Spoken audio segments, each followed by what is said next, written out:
All right, guys, so I put together a crazy list, really try to map it out and show you guys how to become a barber with 12 steps. 12 things to do to become a barber, and not just a barber that can go cut hair legally, but like a barber that can do this as a profession. But before we go ahead and start, I want to look at what is the definition of a barber. And so this is usually the definition that I go with. A person who cuts hair, especially men's, and shaves or trims beards as an occupation. It's not just someone who cuts hair. It's someone who cuts hair as an occupation. That's the way I see it. What's an occupation? An occupation is a job or a profession. And so in this video, my goal is to help you guys turn haircutting into a profession. I want you guys to become barbers. Let's break it down. I've been a professional barber since 2010. I've owned 8 barbershops. I've educated all over the world. Let's just go back to the basics, baby. And so with anything, I think starting with your why is super, super important. So let's talk about 5 reasons to become a barber. So the first one is going to be quite simply, you like it. I know that's cliche, but one of the benefits that I've seen of barbering is, especially for barbers who actually make this a profession and are successful at it, is the fact that they actually like cutting hair. They actually like coming into the shop, spending time with their clients. They like the lifestyle. I think that's definitely got to be in my 5. Flexibility was the biggest one for me, especially in the beginning when I first started, because I didn't know if I was going to like it. I went to barber school, fell in love with it. But before that, I really, really liked it because of the flexibility. Had a full-time job, didn't really know what I was going to do with my life. I was working at Arby's, dishwasher before that. And I just wanted the flexibility to be able to make it to my kids' games. You want to be in control of your business. Before barbering, I only had a 9 to 5, which there's nothing wrong with, but there's preferences. And for me, I like more so being in control of my pay, being in control of the marketing, being in control of more, because I believe in myself. I believe that I could be successful if I was more in control, and I would reap more of the benefits by being in more control. Number 4, you like consistency. And I know this might be a little weird to you guys, but I don't mean consistency like in the beginning you're always going to be cutting, you're always going to be busy. That is not barbering. Barbering is not consistent in the beginning. If you are consistent, you will then become consistent. And I find that a lot of barbers, when they're new to the industry, they don't understand that point. The reason why they're not consistently busy is because they're not consistently consistent. Show up to work. Make sure your work is always good. Once you've done that, you will be busy. You will be consistent. You'll consistently have a busy schedule every single week. I used to be able to look at my schedule 2 weeks ahead of time, 3 weeks ahead of time, and see what my schedule looked like. I loved that consistency. And then here's a really big one, because I know a lot of people, they'll tell me they really like teaching jobs because they like helping kids. They like being there for their community. The one thing I loved about being a barber for 12, 13 years was my involvement in the community. I got to watch kids grow up. I got to mentor them in some shape or form. And I got to be there with community leaders, pastors, doctors, lawyers, accountants, teachers, RNs. I really felt like I had my hand on the pulse of the community. And all of that networking allowed our business to grow, but it also allowed us to be involved much more in our community. So if that's something you like, that's number 5 in the 5 reasons I believe one should become a barber. Obviously, there's many more. You're more than welcome to add more in the comments. So we did the 5 reasons to become a barber. We had to do 5 reasons not to become a barber. So number 1 for me is going to be you don't like art or creativity. You don't have to be artistic. You don't have to be a great artist. No. But if you like being creative, you can have a successful career as a barber. I tell people all the time, my best haircutters aren't usually my best barbers, because to be a great barber, you have to have everything figured out. You have to have been able to make that passion and that art and that creativity into a profession, into a career. And so just being artistic and creative isn't enough. So I'm not saying this is make or break, but it does help to be artistic, to be creative. If you have that and everything else that you need to become a successful barber, you'll win. But if you don't like art or being creative, you're kind of missing one of the pillars, and you might not hang around very long. You might get burned out. You might lose passion for it pretty quickly, especially if you're not making money doing it. And again, none of these are make or break. You don't like standing a lot at work. Some of you guys may have health issues, or you just don't want to stand a bunch. You're going to be standing a lot at the barbershop. Now, are there ways around it? Yeah, I've seen people use stools, like tall stools. It's not that bad. I used to do 100 haircuts a week, guys. Obviously, the older you get, it's going to be a little bit tougher on your body, but there's a reason why you see people on the news, 90 years old, 100 years old, still cutting. All right, number 3 on this list is you don't want to control your business. Trust me, when I became a business owner, I realized really quick the luxuries of being able to clock in, clock out, get your paycheck every week or every 2 weeks. That's it. Don't worry about nothing else. When you become self-employed, you have to do all of the things that your employers were doing for you in order to make it a profession and a career. If you don't want to deal with all that hassle, that's one of the reasons not to become a barber. And to be honest with you guys, it's one of the biggest issues with barbers in this industry. A lot of them can't buy houses and stuff because they don't know how to do this. I did a poll recently where I think 64% or 65% of the barbers who voted couldn't buy a house. Number 4 for me, and what I see a lot of barbers lacking sometimes, they don't like consistency. They don't like having to do the same thing, being disciplined and be consistent doing the same thing for too long. They get bored of it and they get tired of it, and they don't ever complete the mission because they're ready for the next thing. So number 5 on this list, and just like everything else on this list, is not make or break, but if you don't like people, that's a reason not to become a barber. You're going to be dealing with people. You're going to be dealing with kids. You're going to be dealing with pain in the asses. You're going to be dealing with amazing people. I would say more often than not, if we're actually looking at the glass half full, most of the time the people are amazing. You'll have people that you invite to your wedding as clients. You'll have people who will tell you things they don't even tell their wives. You know what I mean? You got to like people. Right? And that's my list, guys. All right, so now that we figured out our why, let's get right into how to get a barber's license, because you got to get a barber's license if you're going to cut hair as a profession. So first and foremost, you're going to need a GED, a high school diploma, or something of that equivalent in most states, if not all of them. Number 2, you're going to spend about 6 to 12 months in school, depending on the state.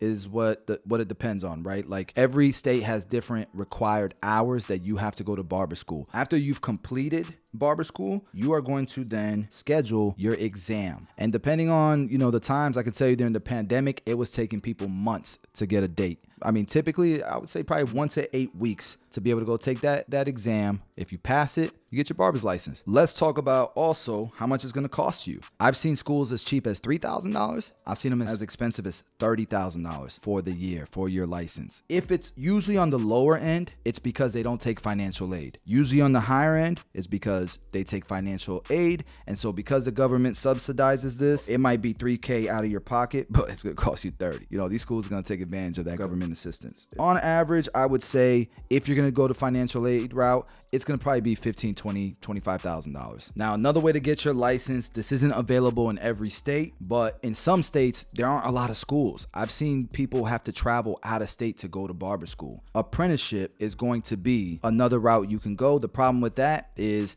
it's going to take you a lot longer. You're probably going to get less reps, but it's going to be a lot cheaper. You'll make more money while you're being an apprenticeship. And depending on the state, I've seen it take as long as 2-3 years to get your apprenticeship. So if you value time more and you're willing to invest cash while not really making a lot of money, 6 to 12 months will be your better route. Oh, and by the way, with an apprenticeship, you have to find a barber that can accept an apprentice. And then you'd work under that barber. That barber would report your hours to the state. And then once you've met a certain goal that the state requires, you can go get your license. I've seen some nightmares happen here where the barber isn't reporting the hours. They're like trying to hold these apprentices hostage and make as much money off of them as they can. I've seen it happen a lot. So be careful when you're doing apprenticeships. All right, so at this point, you probably want to know which one I would choose, barber school or apprenticeship. I got to go with barber school. Why am I going with barber school? Because I just feel like in most states, this is the better option. There's less vulnerability, I believe, to fraud. And the reason why is because we can actually do some due diligence on these barber schools to make sure they're not going to shut down in the middle of us being in school there, right? I just feel like the odds of getting a bad apprenticeship deal versus barber school, I'm probably going to bet on barber school to be the better route. Not just that, but you're going to get more reps if you go to a barber school that has walk-ins. And when I was in barber school, it was a normal day to do 5, 6, 7 haircuts. And then on Fridays and Saturdays, we'd be doing 10, 12 haircuts. So I got a lot of practice in. And no matter whether you're an apprentice or you're in barber school, whoever's teaching you might not be the best teacher. Or they might want you to only learn from them and think everybody else can't teach you. There's a lot of barber schools and barbers that are like that. You don't want that. You want to be able to learn from as many people and learning on your own pace. Everybody's system's going to be different. Not one system works for everyone. And so you want to be able to learn from other people. So I would say diversity in education is great. Another thing is, like, a lot of barber schools have night school classes. So you could still work a full-time job and go to barber school part-time. That way you can pay your bills and finish school much faster. So the speed of which you can finish school, I want to be in and out. If I'm in Florida and it's only 600 hours, or if you're in a state where they do apprenticeship, but it's only 800 hours or 1,000 hours, man, just go to barber school. Now, believe it or not, most of you guys, almost everyone, unless you've been cutting your hair for years before barber school or apprenticeships, almost everyone leaves barber school and they suck at cutting hair. Why? Because barbering is a lot like any other craft, any other trade. You know, to be great at it, 10,000 hours. That rule still applies here. I've never seen somebody pick up a pair of clippers and right away they're great at every haircut. There's so many haircuts, so many styles, so many complexities, so many challenges with your clients that you're not going to be a great hair cutter coming out of barber school for the most part. So you can get that out your head. If people have done it and they say it in the comments, they're definitely an exception to the rule, and we don't operate off of that. Getting good education is super important. You can go to YouTube, just like you're probably doing now, YouTube and social media. There's great educators on YouTube and social media. Don't let these barber schools talk you out of YouTube saying that. But there was a lot of barber schools when I first started educating on YouTube that would downplay the education on YouTube just because it was free. Now there's so many more online education platforms. I have my own, the Tomb 45 Academy. One of my favorites is Josh O.P.'s, Marvy Marv's. Marvy Marv's a great educator. He has an online academy, and I'm gonna do it. I'm gonna plug, but DFSformula.com is Tomb 45 Academy, is the OP Academy. We're merging, we're combining powers. We're gonna give some of the best education out there. So make sure when that is official, you're subscribed for some great education. Now, if you have that and you couple it with reps, it's a wrap. So the faster you can get to 1,000 haircuts, 1,000 reps, right?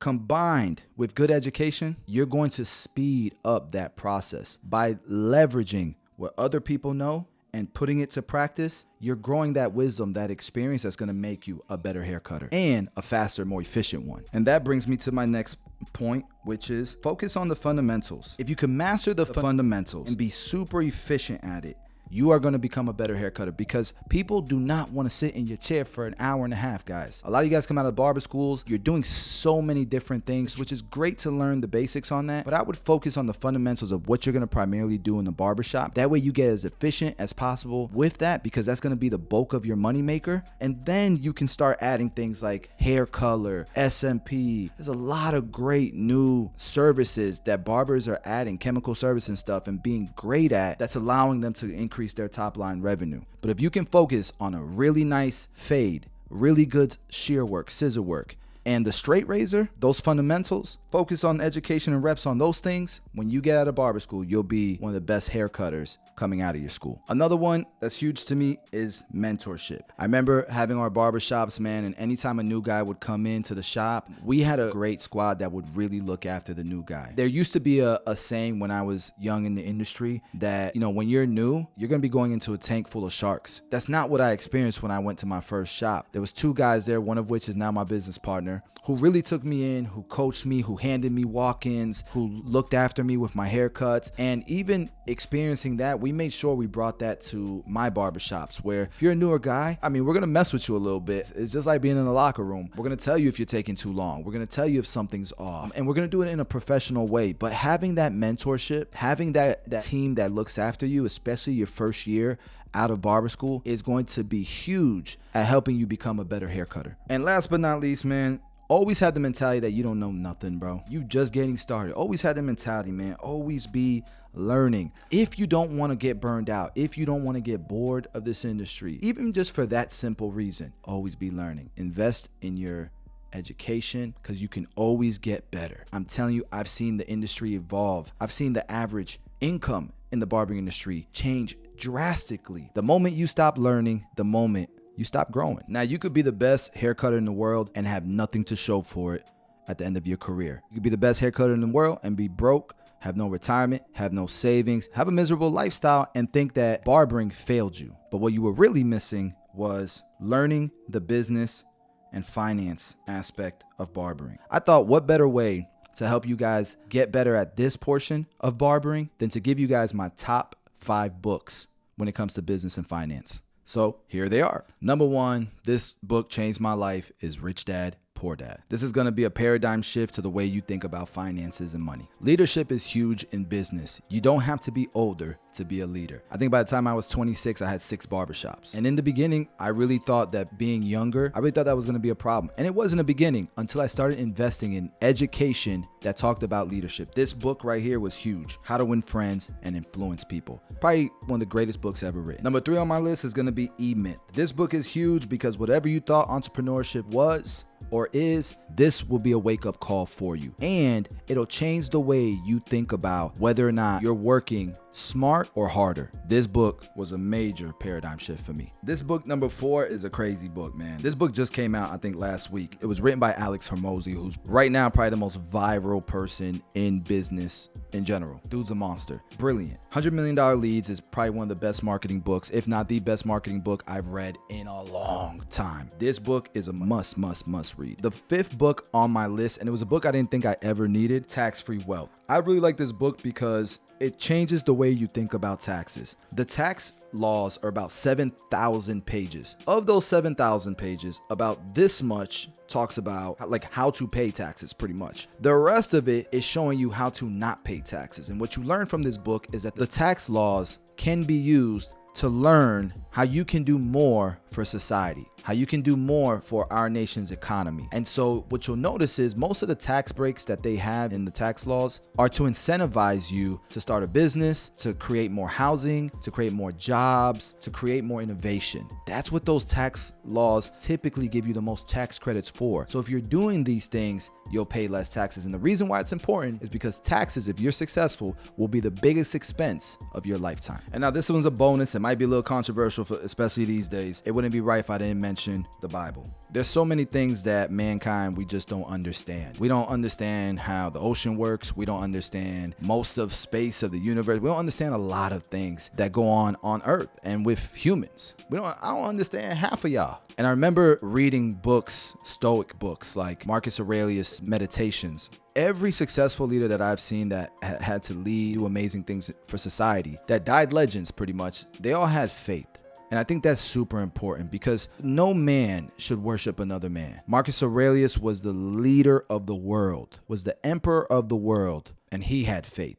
Now, whether he believed in Jesus Christ, that's another subject, but I believe the Bible is a must read. And I believe a lot of the books in the Bible inspire a lot of these business, financial, and leadership books as well. And that is my top 5 books on how to learn business and finance. And so listen, you might now be thinking, that's cool. I appreciate you giving me the books. It's going to take me a decade to read them damn things, right? So can you please give me 3 practical things to improve my business and finances? So that's what I'm going to attempt to do here. I'm going to give you 3 things that are practical that you can start doing now that's going to improve your business and finances like you wouldn't believe. And so number 1 on my list is just take ownership. Let me explain what that means. I read in the book Rich Dad Poor Dad 14 years ago that he took crazy pay cuts in order to work in places for experience. You should value experience, especially when you're in a growth phase, when you're trying to grow and build your business. You should value experience over monetary gain. And the best analogy, the best story I can give you that is an example of this, with the CEO of Morgan Stanley.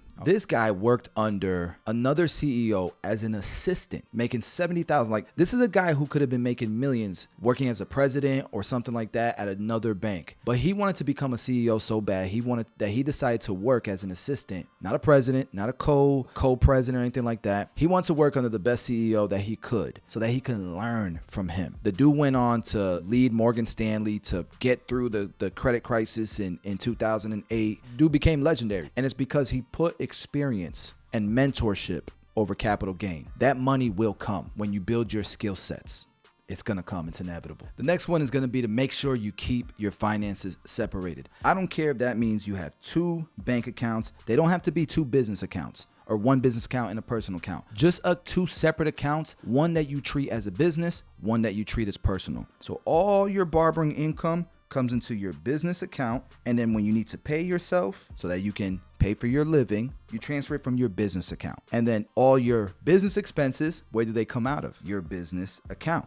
That way you can write them off, and your bookkeepers and bankers and lenders and underwriters can see what's business, what's personal, right? So what do your personal expenses come out of? That's right, comes out of this one. And last but not least, number 3, get accounting and invest. Now, I'm not being biased. I literally started an accounting firm targeting barbers and hairstylists in the beauty industry. And the reason why is because this is one of the biggest missing pieces for professionals in the beauty industry. Get yourself an accounting firm that does bookkeeping, tax strategy, that'll file your taxes, that'll help you lower your taxes, that'll help you become bankable, be able to buy a house, be able to get a business loan, all of those great things. And make sure that you're in compliance so the IRS don't come knocking on your door. The other thing is to help you invest. And this is what I suggest. Right off the rip, the first thing, put money into a Roth IRA. Once you've maxed that out, put money into a traditional IRA. Once you've maxed that out, put money into a high yield savings account. Right now they're doing like 5% or whatever. This is not financial advice. This is what I would do. And then look to get into real estate or into business. You can tap into your Roths. You can tap into your traditionals. You can take loans from them. You can use that as collateral to get other loans so that you can buy businesses or buy real estate as well. So the sooner you get into investing, the sooner you can get into building wealth. All right, so I had to move this to the car real quick just because every Friday night, me and my wife, you look beautiful, you look amazing, babe. We do date nights on Fridays. All right, I know y'all seen the drink, y'all seen that. And I promise it has something to do with this video, I promise. But I wanted to go over it just as a bonus. You don't need these to become a barber, but I think a lot of barbers go their whole careers missing it. And I think at the very least, there's a couple of these that you should get right away. First one, out of the 5 must-have insurances that you should get, is term life. And term life insurance is super important, guys. I think I got my life insurance when I was like 23 years old. It cost me like $35 a month, and I think it was like $600,000-$700,000 in life insurance at the time, which was more than what I needed to get started. But it's only, the cost of a haircut a month. And so every single year, we reevaluated it as our family grew, as our responsibilities grew, then we grew our insurance coverage. And I think I'm in the millions now, and it's worth every single penny because tomorrow's not promised. You could get hit by a bus tomorrow. And if you are becoming a barber, or if you have goals, if you are trying to change a family tree, if you have people who depend on you, you can guarantee that you'll leave something behind if something catastrophic was to happen. It'll cost you the same as one haircut. So just go do it. So that's the first insurance policy. The next one I would say is liability insurance. If you're a barber working in a barber shop, in most states, you should have a business license. And with that, you should also have liability insurance. Guys, we work with chemicals, we work with sharp items. If something was to happen, somebody goes to the hospital and they sue you, you want to have liability insurance. Liability insurance is super cheap. I think we pay like $300 a year for liability insurance or for barbering. So definitely no reason not to get that. The first one, the second one, you should get right away. The third one, you should consider getting it as well, depending on how active you are. I play basketball, I work out. Injuries are a thing, man. So supplemental insurance is a big one. You can get one with Affleck. The more people in your shop that get it with you, the cheaper it is. I think I was paying like $35 a month, and it guaranteed if I couldn't work in the shop, I would still get a paycheck every single week. And so those are the top 3 things I would say get right away. A lot of you guys don't really need health insurance right away because you might be on your parents' policy still, might be super broke, getting that government help like we used to get, and that's okay, but it's only supposed to be temporary. Eventually, you need to hop on your own health insurance policy. Last one I would get, a lot of people push this, but to me, this is get after you've got a lot of money. That would be a whole life insurance policy, or any type of permanent life insurance policy. As long as you know what's going on, get yourself a good insurance agent. And the way that I would set it up, it wouldn't be for life insurance. It would be to invest. And so I would make the life insurance portion as small as possible, make the cash value as high as possible, and I would invest into that. But that would be like, I'm talking about you got real estate, you got businesses, you got a bunch of money you don't know what to do with, then you throw it into the whole life. But I wouldn't start putting that in as an investment right away, guys. And since we're talking about investing a little bit here, let me show you guys this chart real quick. With this right here, I want to show you guys this so you can get an idea of investing, right? Up here, you get closer to here on the timeline, you are going to be spending more time investing to get less return, but you'll have less risk. Generally, the wealthier you are, the more you're going to lean in this area, or the less risk tolerant you are, you're going to be in this area. Reason why the wealthier you are is because you want to preserve your capital, you want to take less risk, or you just don't like risk and you're okay with playing the long game. Investments like this would be like Roth IRAs, like IRAs. As you get closer over here, It's going to take you less time to get a return. It's going to be riskier, but you're going to get the most return, the most cash flow. That would be a business. In between these, you might have real estate, you might have other things, right? I would say whole life insurance is going to be pretty much up there with an IRA. The only difference is if, let's say, your whole life insurance, it doesn't have a cash value for 3 years, I mean, that money's locked in. Where at least with an IRA, you can pull your money out. You can pull out whatever money you put in without getting any fees or anything like that. So hopefully that made sense to you guys. And last but not least, guys, with all this being said, man, you gotta have balance. It's important to sacrifice for a season. It's important to live below your means. It's also important to work hard and smart. Can do both if you have a good plan in place and if you are learning how to do it. One of the things that my wife taught me early on that I really didn't get, I didn't do well, I wish if I could go back, I would do better at this, is live in the moment more and understand you don't need money to have quality time and enjoy the journey.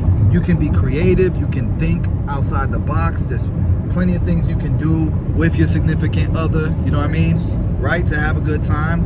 And then if you do it long enough and you balance it all and you stay consistent, eventually you'll be able to have the amazing dates and the vacations. You'll be able to get the fruits of your labor. Hopefully this video helped you guys out. I could tell you that I don't regret for a second sacrificing to get to where we are today. I'm super grateful that God looked out. You know, he's blessed us with the amazing lifestyle we've worked hard to obtain. And I just wanted to share this video with you guys to help y'all, to inspire y'all, to help the industry become better. You guys are so involved in your communities, you can help your community better. Let's pay it forward, man. I hope you guys enjoyed it. Share this video with other people. I will see you guys in the next video.